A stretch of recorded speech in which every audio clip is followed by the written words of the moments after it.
Indian penal கோடு 1860, இந்திய தண்டனை சட்டம் 1860. இதுக்கு ஈக்குவலண்ட்டான நியூ ஆக்ட் தான் Bharatiya Nyaya Sanhita 2023. Chapter 16 Indian penal கோடில் எதை பற்றி பேசுது அப்படின்னு பார்த்தா offences affecting human body of offences affecting life அப்படிங்கிறத சொல்லுது. இதுக்கு ஈக்குவலண்ட்டாக பிஎன்எஸில் எந்த சாப்டர் கீழே வருது அப்படின்னு பார்த்தா சாப்டர் 6 வருது. மனித உடலுக்கோ உயிருக்கோ தீங்கு விளைவிக்கின்ற குற்றத்தை பற்றி பேசக்கூடியதான் இந்த சாப்டர்ஸ். இன்றைக்கி நம்ம என்ன பார்க்க போகிறோம் அப்படின்னு பார்த்தா இந்தியன் பீனல் கோடில் செக்ஷன் 312 பார்க்க போகிறோம். 312க்கு ஈக்குவலண்ட்டான பிஎன்எஸ் செக்ஷன் தான் 88 எந்த சாப்டர் கீழே பிஎன்எஸில் வருது அப்படின்னு பார்த்தா சாப்டர் 5 எதை பற்றி பேசுது அப்படின்னா offences against human and children of sexual offences. அப்போ பெண்களுக்கு மற்றும் குழந்தைகளுக்கு எதிரான வன்புணர்வு குற்றத்தை பற்றி பேசக்கூடியதான் இந்த சாப்டர் 5. அந்த சாப்டர் 5 கீழே தான் நமக்கு செக்ஷன் 88 கொடுத்துருக்காங்க 312க்கு ஈக்குவலண்ட்டாக. 312 ஈக்குவலண்ட் செக்ஷன் 88 எதை பற்றி பேசுது அப்படின்னா காசிங் மிஸ்கேரேஜ் கரு சிதைவைத்தலை பற்றி சொல்லுது. Miscarriage be not caused in good faith purpose of saving the life of the women. அப்போ அந்த பெண்ணோட லைஃப்பை சேவ் பண்ணும் அப்படிங்கிற ஒரு நல்ல எண்ணத்தில் குட் ஃபெய்த்தோடு அந்த மிஸ்கேரேஜ் பண்ணியிருக்காங்கன்னா அது இந்த செக்ஷன் படி அஃபென்ஸாக வராது. ஒருவேளை அவங்க அந்த நல்ல எண்ணம் இல்லாத அந்த மிஸ்கேரேஜ் பண்ணியிருக்காங்க அப்படின்னா அவங்களுக்கு எப்படியாவது கருச்சிதைவு ஏற்படுத்தணும் அப்படிங்கிற ஒரு கெட்ட எண்ணத்தோடு செஞ்சுருக்காங்க அப்படின்னா அது இந்த செக்ஷன் படி ஒரு அஃபென்ஸாக வரும். குட் ஃபெய்த் அப்படிங்கிறது நமக்கு இந்தியன் பீனல் கோடில் செக்ஷன் 52 சொல்லியிருப்பாங்க. அதுக்கு ஈக்குவலண்ட்டாக இப்போ பிஎன்எஸில் எங்கே சொல்லியிருக்காங்க அப்படின்னு பார்த்தா செக்ஷன் 2 சப்செக்ஷன் 11 சொல்லியிருப்பாங்க. இந்த மிஸ்கேரேஜ் அப்படிங்கிறது அந்த பெண்ணுடைய கன்சன்ட்டே இல்லாமல் சம்மதமே இல்லாமல் voluntary cause a women with child to miscarry. அப்போ என்ன செய்கிறாரு அந்த நபர் அப்படின்னா அந்த பெண்ணோட சம்மதமே இல்லாமல் தன்னிச்சையாகவே அந்த கருச்சிதைவை ஏற்படுத்துகிறாரு அப்படின்னா அது இந்த செக்ஷன் படி அந்த நபர் யார் அப்படின்னா அஃபெண்டராக வந்துடுவார். இப்போ அவருக்கான பனிஷ்மெண்ட்டு என்ன அப்படின்னு நம்ம பார்த்தோன்னா either punishment for imprisonment may extend 3 years or fine or both. அப்போ வாலண்டரியாக அவர் அந்த செயலை செஞ்சுருக்காரு அப்படின்னா அவர் இந்த செக்ஷன் படி அஃபெண்டராக ஆகிறாரு. அவருக்கான பனிஷ்மெண்ட்டு என்ன அப்படின்னு பார்த்தா அது சிம்பிளாகவும் இருக்கலாம் இல்லை ரிகரஸாகவும் இருக்கலாம். ஆனால் அது 3 வருஷத்துக்கு மேலே போகக்கூடாத ஒரு பனிஷ்மெண்ட்டு. அப்படி இல்லைன்னா ஃபைனும் போடலாம், அதுவும் இல்லைன்னா ரெண்டையுமே சொல்லலாம். அதாவது இம்ப்ரெஸ்மெண்ட்டும் உண்டு, அதுடன் ஃபைனும் உண்டு அப்படின்னு சொல்லப்படுது. அடுத்தது if the women be quick with children shall punished 7 years and fine. குழந்தை என்ன ஆகுதுன்னா மூமெண்ட்டில் இருக்குது. அப்போ அந்த மூமெண்ட்டில் இருக்கக்கூடிய அந்த குழந்தைய கருச்சிதைவை ஏற்படுத்தி விட்டார் அப்படின்னா அந்த நபருக்கான பனிஷ்மெண்ட் என்ன அப்படின்னா 7 years அண்டு ஃபைனு. அப்போ 7 வருஷ சிறை தண்டனையுடன் ஃபைனும் உண்டு. இதுலேயும் அப்படி தான், அது சிம்பிளாக ரிகரஸ் இருக்கலாம், அப்போ சிம்பிள் இம்ப்ரெஸ்மெண்ட்டாகவும் இருக்கலாம், ஆர் ரிகரஸ் இம்ப்ரெஸ்மெண்ட்டாக இருக்கலாம். அந்த இம்ப்ரெஸ்மெண்ட்டு எவ்வளோ நாள் இருக்கணும் அப்படின்னா 7 வருஷத்துக்கு குறையாத ஒரு இம்ப்ரெஸ்மெண்ட்டோட அதன் உடனே ஃபைனும் உண்டு. அப்போ அண்டு ஃபைனும் உண்டு. பெயிலபிள் அஃபென்ஸு பிணையில் விடக்கூடிய குற்றத்தை பற்றி நம்ம சொல்லியிருக்கோங்க. பெயிலபிள் அஃபென்ஸ் அப்படிங்கிறது நமக்கு இப்போ சிஆர்பிஸில் பெயிலபிள் அப்படிங்கிறதுக்கு எங்கே டெஃபினேஷன் கொடுத்துருக்காங்க அப்படின்னா செக்ஷன் 2 கிளாஸ் ஏ கீழே பெயிலபிள் அப்படிங்கிறதுக்கான டெஃபினேஷன் கொடுத்துருக்காங்க. அதுக்கு ஈக்குவலண்ட்டாக பாரதிய நகரிக் சுரக்ஷா சங்கீதாவில் செக்ஷன் 2 சப் கிளாஸ் சியில் சொல்லியிருக்காங்க. பெயிலபிள் அஃபென்ஸ் தான் இது. அப்போ நம்ம பெயில் மூவ் பண்ணால் கண்டிப்பாக பெயில் கிடைக்கும்.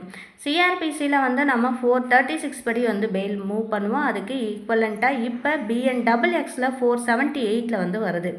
478 படி நம்ம பெயிலை மூவ் பண்ணுறோம் அப்படின்னா கோர்ட் என்ன பண்ணோம் அப்படின்னா பெயில் கிராண்ட் பண்ணிடுவாங்க.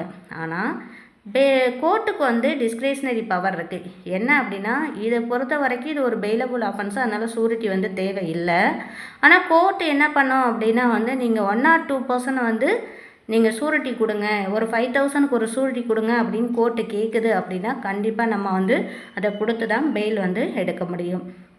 இது காம்பவுண்டபுளாக நான் காம்பவுண்டபுளாக அஃபென்ஸா அப்படின்னு பார்த்தா இது காம்பவுண்டபுள் அஃபென்ஸ் தான்.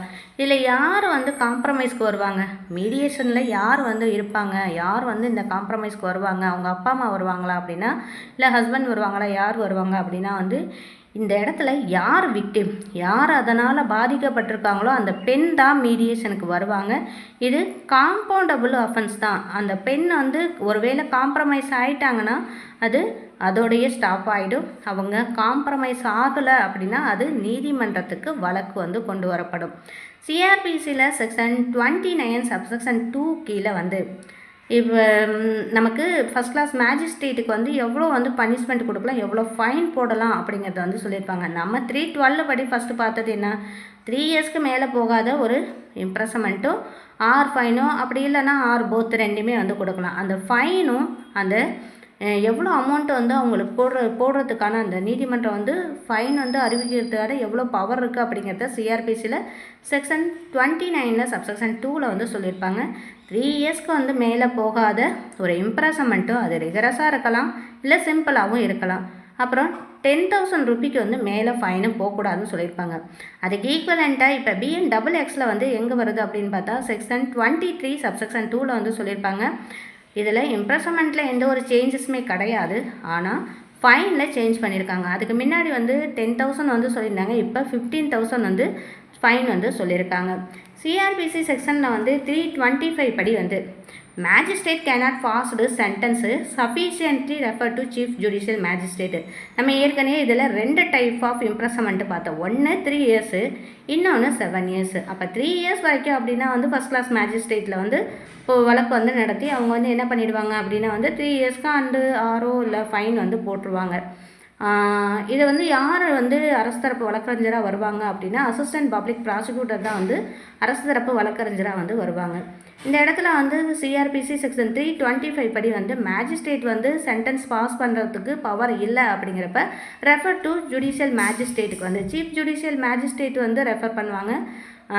அது வந்து எப்படி அப்படின்னா வந்து நம்ம இதுலேயே வந்து குயிக்லி அந்த சைல்டு இருக்குது அப்படின்னா அந்த சைல்டு வந்து ஒரு இறப்பை ஏற்படுத்திட்டாங்க அப்படின்னா அவங்களுக்கு வந்து பனிஷ்மெண்ட் வந்து 7 இயர்ஸ் குறையாத இம்ப்ரெஸ்மெண்ட்டு அண்டு ஃபைனும் போட சொல்லியிருக்காங்க. அப்போ ஃபஸ்ட் கிளாஸ் மேஜிஸ்ட்ரேட்டுக்கு வந்து அந்த சென்டென்ஸை பாஸ் பண்ணுறதுக்கு அவங்களுக்கு வந்து பவர் இல்லை அப்படிங்கிறப்ப ஜுடிஷியல் மேஜிஸ்ட்ரேட்டுக்கு வந்து சீஃப் ஜுடிஷியல் மேஜிஸ்ட்ரேட்டுக்கு ரெஃபர் பண்ணிடுறாங்க. அவங்க வந்து என்ன பண்ணலாம் அப்படின்னா வந்து அந்த சென்டென்ஸை வந்து பாஸ் பண்ணலாம். இந்த செக்ஷன் படி வந்து நம்ம வந்து 3rd பர்சனை தான் பார்த்தோம். அதாவது வந்து மிஸ்கேரேஜ் பண்ணக்கூடிய அந்த 3rd பர்சன் வந்து குட் ஃபெய்த் இல்லாமல் அந்த பெண்ணோட லைஃப்பை சேவ் பண்ணுங்கிற ஒரு நல்ல எண்ணம் இல்லாத பண்ணியிருக்காரு அப்படின்னா அவர் வந்து பனிஷ் பண்ணப்படும் அப்படிங்கிறது. அதே மாதிரி அந்த பெண்ணே விமன் என்ன பண்ணுறாங்க அப்படின்னா வந்து அவங்களுடைய குழந்தைய அவங்களே வந்து அவாய்ட் பண்ணிக்கிறாங்க அப்படின்னா women who cause herself to miscarry அப்படின்னா அந்த விமனை தன்னுடைய குழந்தைய வந்து மிஸ்கேரேஜ் பண்ணிக்கிறாங்க அப்படின்னா அவங்களும் இந்த செக்ஷன் படி பனிஷ் பண்ணப்படுவாங்க. சிஆர்பிசியில் செக்ஷன் 325க்கு ஈக்குவலண்ட்டாக BNXXL எங்கே சொல்லியிருக்காங்கன்னு பார்த்தா 364ம் 325 என்ன சொல்லுது அப்படின்னா மேஜிஸ்ட்ரேட்டுக்கு பவர் இல்லை அப்படிங்கிறப்ப அந்த சென்டென்ஸை பாஸ் பண்ணுறதுக்கு ரெஃபர் டு சீஃப் ஜுடிஷியல் மேஜிஸ்ட்ரேட்டுக்கு வந்து ரெஃபர் பண்ணிடுவாங்க அப்படிங்கிறத சொல்லப்படுது.